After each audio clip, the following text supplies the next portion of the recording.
Но двамата. Дами и господа, ето... Ще те смачкам аз.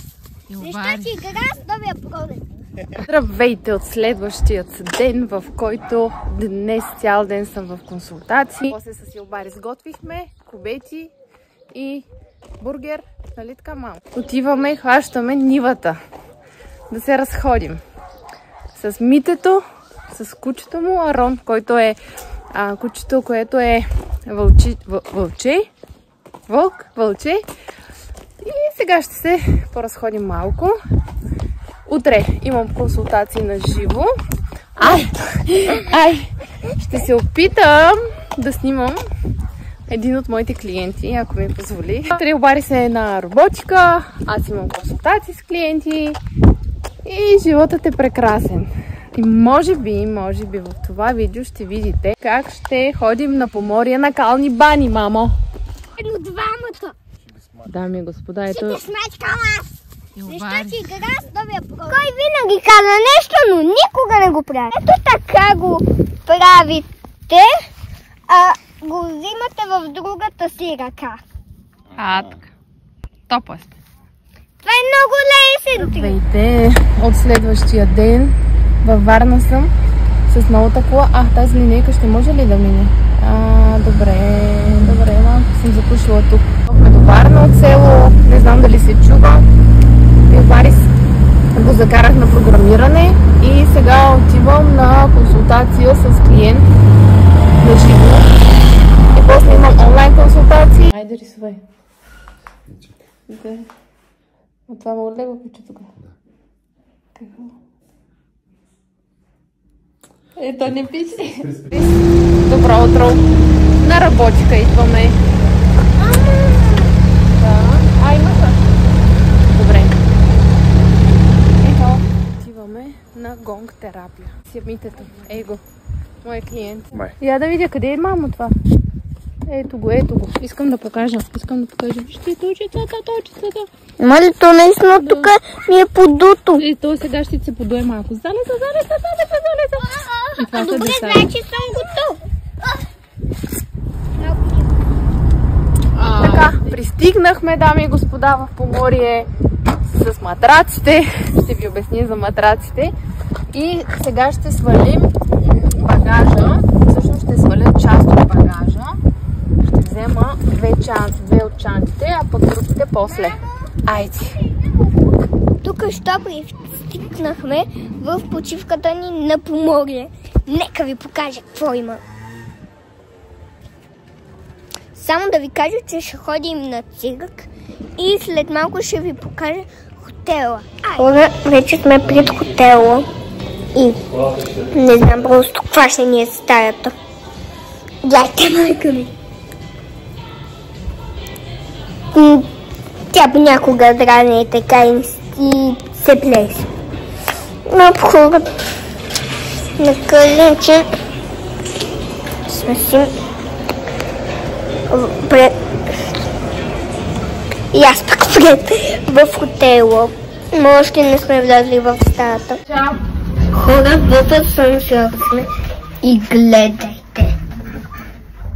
Гледайте просто какво е.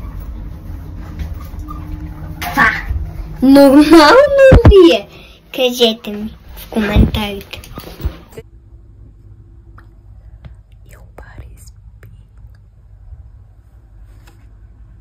Днес е по-добре. Не знаем дали има шарка. Има такива с пупчици. Има такива, които мислят, че са ухапани от комар. Нещо боли ли те, мама? Няма температура. Затова сме на калта. И сега мама влиза да се каля. Илбари не е подходящо, когато е болен. Да, може малко да си калям крачетата. Може, аз ще ти донеса кал, сега ще взема и ще ти донеса. И какво? Оставям Илбари си и влизам вътре. Може да ме снимаш къде съм вътре. И така. Окей? Айде. Пускам. И сега? Мале, не мога да преглътна. Преглъщам. Не се преглъща, защото ям хляб. Така. отивам да си взема колата, да я доведа пред хотела и да натоваря багажа и отиваме на цирк. За паркиране е доста неудобно тук. Няма свободни места, в хотела няма паркоместа. И да, мазал. Голямо мазал. Щяхме да оставим до утре, но Барис, както разбрахте, не му е много комфортно. Спадна му температурата, но въпреки това решавам да се приберем вече. Крайно неудобна локация съм избрала. Видяли сте, че вече бях на кални бани. Искам да ви кажа, че кожата ми стана леко червеникава след това. Моята кожа рядко става червена, по принцип. Чуди се как ще намеря хотела, но да. И Барис го оставих в хотелската стая с другия ми телефон, ако има нещо да ми звънне. Но като цяло кожата ми е по-мекичка. Знам, че тези кални бани имат много лечебни свойства. И ако се мажеш в дългосрочен план, със сигурност има ефект. Но, за съжаление, аз само веднъж се мазах. Паркирах на не много позволено място, но както казах, паркинга тук е ужас. Вижте как съм облечена. Един интересен, странен аутфит. То не че е странен, ама е такъв по-нетрадиционен. После ще си направим снимки и така. Хайде към цирка. Така, в цирка сме. Приключи първата част. Ей така да се обърна, да се вижда. Имаше много интересни животни. Камила, пони, Можеше гъски. да се снимаме с Камилата, но изпуснахме малко. Да. И мама може с понито, но аз не искам. Защо не искаш понито? По принцип... Не съм момиче. Не... Поли като... поли на животно е като момичешка. Пони. То не е поли, пони е. Пони. Понито е като конче, само че малък вариант на конче. И уважаеми зрители, тръгваме към Родопите. Барис има бронхит. Не е толкова сериозно, но ни предписаха лекарства, антибиотик и един сироп. Антибиотика все още не съм го дала, защото чакам да видя как, защото има подобрение, а пък като прочетох страничните ефекти от антибиотика, знаейки, че той има проблеми с червата, стомахчето, за сега го държа под наблюдение. По същия начин ще инструктирам и баща му да го държи под наблюдение. Въпреки че аз съм болна, по-зле съм от вчера. По-зле съм от вчера, той е по-добре от мен, но тръгваме. Айде на пътешествие с нас. Барис, пускай Васко жабата, мамо! Айде, ще я пускам! Пускай! Васко жабата! Само за нас! Между другото, кажете ми, харесва ли ви косата ми, кадравичката ми косичка с русите ми кичурчета?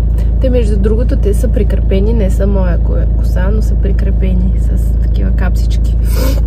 Пишете долу в коментарите дали ви харесва. Файто сме и Барис хапва хот-дог. Той много обича хот-дог. Аз ще хапна от странджанките, които снимам. Да, но не с мутени. Да, чист хот-дог. Не знам къде сте били малки, дали сте яли. Такава странджанка. И странджанки са в моето детство. Пишете долу в коментарите дали сте яли такива странджанки. След Родопите, изключително трансформиращо, вдъхновяващо бяха Родопите. И разбрах, видях колко много сила имам в мен и как се самосаботирам, как влизам в ролята на жертва, а не избирам да живея живота си. И вече правя много активно, съзнателни стъпки в тази посока. Със сигурност съм по пътя. Имаше хора в живота ми, които ги пуснах след Родопите и се чувствам много по-добре. Защото се отваря пространство за нови преживявания, нови възможности, връзки с хора. Осъзнах колко е важно да осъзнаем силата ни, женската ни сила, как можем да получаваме много сила от Бог, Вселената, силите, ангелите или майката Земя, кой както иска да го нарича. Животът ми се промени наистина след родопите и осъзнавам колко е важно човек да работи върху себе си. Още повече, когато помага на други хора, които и те да работят и да променят живота си към по-добро. И когато се променя вътрешния свят, се променя и външния. Дами и господа, какво ще правим днес на плажа? Няма да се печем, а ще се бием с мечове.